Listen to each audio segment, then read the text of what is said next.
अस्सलाम वालेकुम। मैं हूं इजाज शरीफ और आप देख रहे हैं न्यूज क्यूब।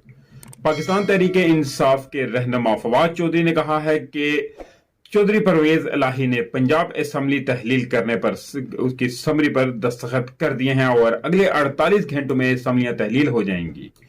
फवाद चौधरी का मजीद कहना था कि कल जो है पंजाब असेंबली ने 186 वोटों के साथ परवेज इलाही पर अपने एतमाद का इजहार किया और साबित कर दिया कि सियासत में अब भी असूल मुकद्दम है।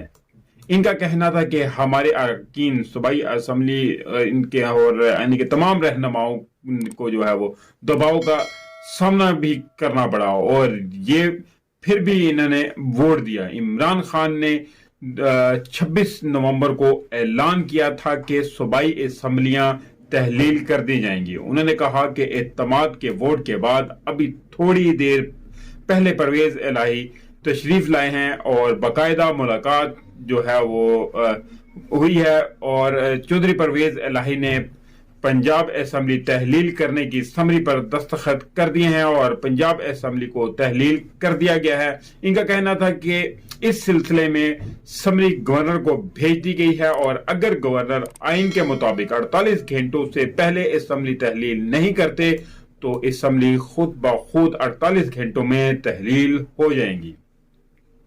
फवाद चौधरी ने कहा कि परसों इसी तर्ज पर जो है खैबर पख्तूनख्वा की असेंबली भी तहलील कर दी जाएगी। इनका कहना था कि हमने आवाम में जाकर यानी कि आवाम में हमें जाकर अपना वादा पूरा करना है। हमने अपनी हुकूमतें ख़त्म करके एतमाद का इजहार किया है। हमें आवाम के पास जाने में कोई दिक्कत नहीं है। उन्होंने कहा कि हम 48 घंटों में हमजा शहबाज को अबूरी हुकूमत के लिए खत लिख रहे हैं।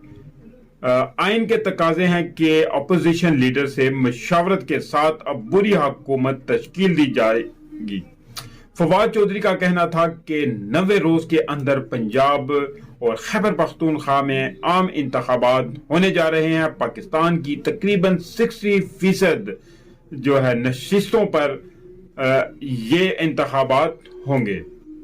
उनका कहना था कि हम समझते हैं कि वफाकी हुकूमत को अपनी जिद से बाहर आना चाहिए। पाकिस्तान के अंदर इलेक्टोरल फ्रेम वर्क तय करें और पाकिस्तान को कौमी इंतखाबात की तरफ बढ़ना चाहिए। इससे यानी कि मजीद फवाद चौधरी का कहना था कि एतमाद का वोट लेने के बाद पंजाब असेंबली तहलील करने पर हमारा फैसला अब हो चुका है और ये अब आगे की तरफ बढ़ भी चुके हैं और हम लोग तो मजीद अब देखते हैं कि कुछ बस अभी 2 दिन का तो टाइम है। 48 घंटे 2 दिन का टाइम होता है और बल्कि आज तो एक दिन गुजर भी चुका है।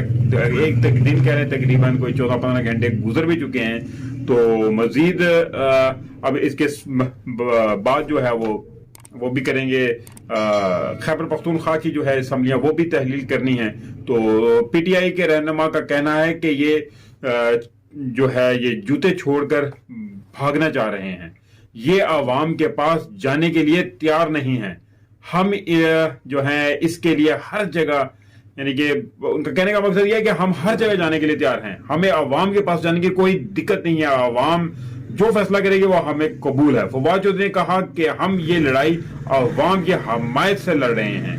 हमने राना सनाउल्लाह और जो है अताउल्लाह ताड़र को सुकून आवर अदवायात देकर भेजा है।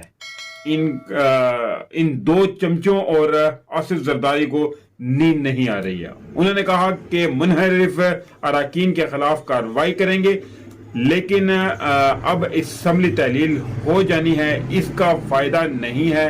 ये बेशरम लोग हैं, इनको आवाम से जूते पड़ेंगे। अब हिसाब बराबर हो जाएगा। और इन्होंने ये थोड़े से सख्त अल्फाज जो हैं वो इस्तेमाल किए हैं इनके बारे में। लेकिन अब देखते हैं कि अब ये 48 घंटे के बाद क्या होता है। वैसे अब इस वक्त अपनी भी यही राय है कि हुकूमत को जिद छोड़ देनी चाहिए और आम इंतखाबात का ऐलान कर देना चाहिए ताकि आवाम को मौका दिया जाए और आवाम अब जो है वो अपनी जो है वो हक का इजहार करें। اور اللہ کرے کہ ہمارے اس ملک کے لیے بہتر ہو. اس کے ساتھ ہی مجھے اجازت دیجیے, ملتے ہیں اگلی ویڈیو میں, تب تک کے لیے اپنا خیال رکھیے گا. کائنڈلی جس دوست نے ابھی تک میرے چینل کو سبسکرائب نہیں کیا تو چینل کو سبسکرائب ضرور کر لے اور بیل آئیکن کے بٹن کو بھی ضرور دبا دے تاکہ میری ہر نئی آنے والی ویڈیو کا نوٹیفکیشن آپ کو مل سکے.